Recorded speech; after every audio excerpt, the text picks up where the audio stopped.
Sejak dimulai pada Januari 2025, pelaksanaan program makan bergizi gratis di bawah kepemimpinan mantan Kepala Badan Gizi Nasional Dadan Hindayana menemui sederet kontroversi. Ya, mulai dari keracunan massal hingga pembelian barang dan jasa dipertanyakan manfaatnya.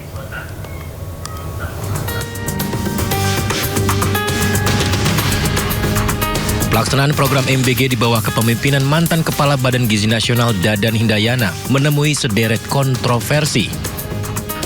Salah satunya kasus keracunan yang terjadi pada siswa. Kementerian Kesehatan mencatat sebanyak 446 kasus keracunan terjadi dengan total 37.693 orang hingga awal Mei 2026. Kasus keracunan terjadi di 220 kabupaten kota yang tersebar di 36 provinsi. Saat rapat dengar pendapat dengan Komisi 9 DPR pada November 2025, Dadan mengakui makan bergizi gratis menyumbang 48% dari angka keracunan pangan nasional.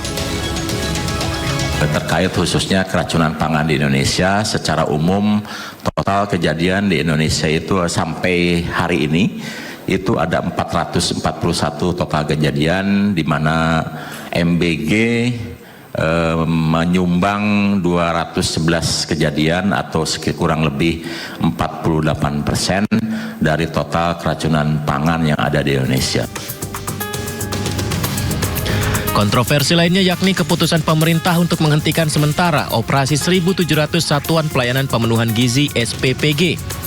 Penghentian dilakukan berdasarkan beberapa alasan termasuk pengurangan porsi menu MBG yang dilakukan pihak SPPG. Salah satu mitra MBG lain yang dihentikan yakni yang terletak di Batu Jajar. Pemilik dapur MBG Hendrik Irawan viral usai pamer dirinya menerima insentif 6 juta rupiah sehari dari MBG. Usai viral, dapur MBG milik Hendrik pun disidak. Rupanya setelah dicek terdapat kesalahan layout dan pemasangan instalasi pengolahan air limbah di dapur miliknya. Terkini, Dadan membuka peluang pelaksanaan program MBG di Sekolah Indonesia di Jeddah. Wacana tersebut muncul setelah dirinya melakukan kunjungan di sela rangkaian ibadah haji 2026.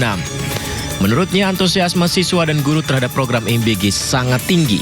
Mereka berharap program yang sudah berjalan di Indonesia dapat dirasakan pula oleh anak-anak diaspora Indonesia di Arab Saudi. Dadan mengungkapkan Arab Saudi berpeluang menjadi lokasi percontohan pertama pelaksanaan MBG di luar negeri.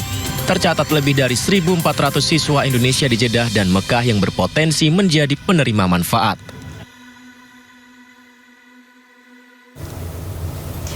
Pemirsa, sejumlah kontroversi lain terkait pengadaan barang Badan Gizi Nasional di bawah kepemimpinan Dadan Hindayana juga disoroti oleh publik. Apa saja?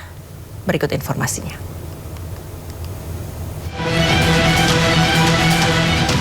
Pengadaan barang BGN di bawah kepemimpinan Dadan Hindayana juga sempat disoroti publik.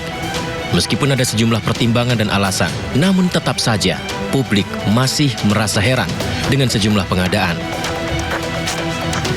Pertama, motor listrik. Di tengah masyarakat berjuang menjalankan semangat efisiensi, puluhan ribu sepeda motor listrik berlogo Badan Gizi Nasional berharga lebih dari 40 juta rupiah per unit dibeli. Berjumlah 21.801 unit dengan total 1,05 triliun rupiah. Alasannya sepeda motor diperlukan untuk menunjang operasional terutama menjangkau daerah terpencil. Satu motornya katanya 58 juta satu unit motornya. Harga pasaran 52. Kita beli kalau nggak salah 42 juta. Di bawah harga pasaran. Itu pemakaian motornya itu buat kepala SPPG atau ya, kita akan distribusikan nanti untuk operasional seluruh orang yang ada di SPPG, terutama di daerah-daerah yang sulit. Menariknya, Menteri Keuangan Purbaya Yudi Sadewa mengaku tidak tahu soal motor listrik ini. Dan tahun ini tidak ada anggaran untuk itu. Nggak tahu itu nggak sih, Pak? Saya nggak tahu. Soalnya itu 21.000 lebih loh, Pak. Bahkan di pesan 25.000, Pak. 20 juta maksudnya, Pak? Iya, Pak. 1,2 T katanya. Tanggapannya, Pak? Saya tanya ke Pak Ketua PGN deh. Tapi yang jelas tahun ini nggak ada. Barusan saya cek lagi. Kedua, kaos kaki. Sebelumnya publik juga dihebohkan dengan ramainya pemberitaan mengenai pengadaan kaos kaki di Badan Gizi Nasional.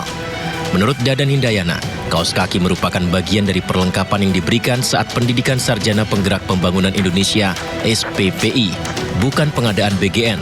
Pelaksanaan SPPI dilakukan di Universitas Pertahanan dengan menggunakan anggaran dari BGN, dikelola melalui mekanisme swakelola tipe 2. Kaos kaki Rame diberitakan berjumlah 17.000 pasang dengan total anggaran 6,9 miliar rupiah.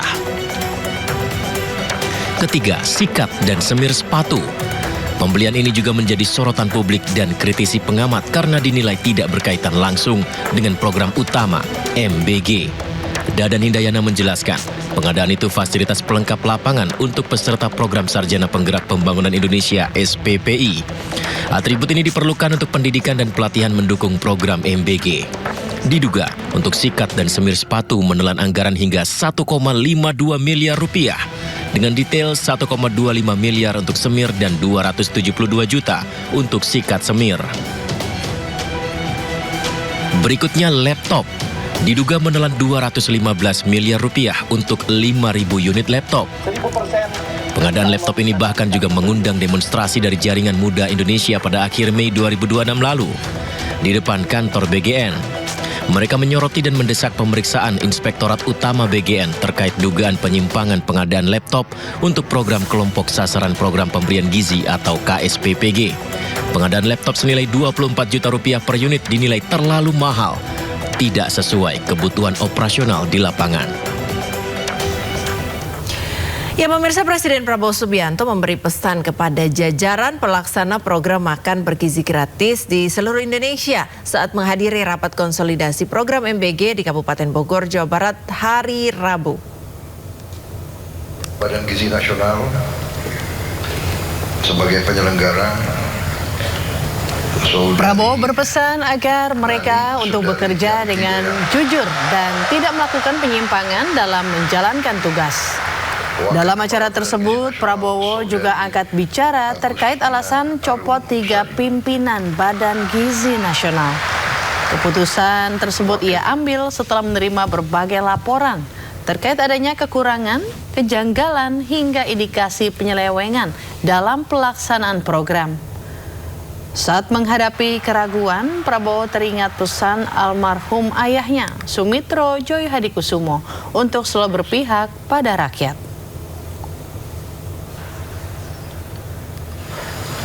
Saya terpaksa mengganti orang-orang yang sebenarnya saya sayangi. Orang yang saya percaya, orang yang saya berikan tugas untuk negara yang sangat berat. Saya tidak mau banyak komentar karena mereka ini menghadapi masalah penyelidikan hukum. Karena itu saya tidak boleh banyak komentar. Nanti seolah saya mempengaruhi. Tapi yang jelas, mengganti mereka itu tidak ringan bagi saya. Tapi saya ingat kata-kata almarhum ayahanda saya, Profesor Sumitro, pernah mengatakan kepada saya, Prabowo, kalau suatu saat kau dalam keadaan bingung atau keadaan ragu-ragu, ingat, berpihaklah selalu kepada rakyatmu.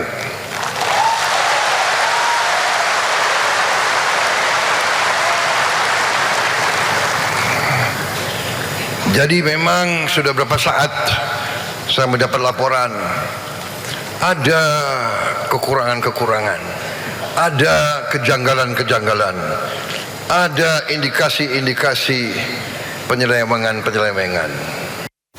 Korps Garda Revolusi Islam Iran IRGC merilis serangan rudal dan drone yang menargetkan pangkalan udara Amerika Serikat di Kuwait. Informasinya usai jeda berikut ini, tetaplah di Sindo Today.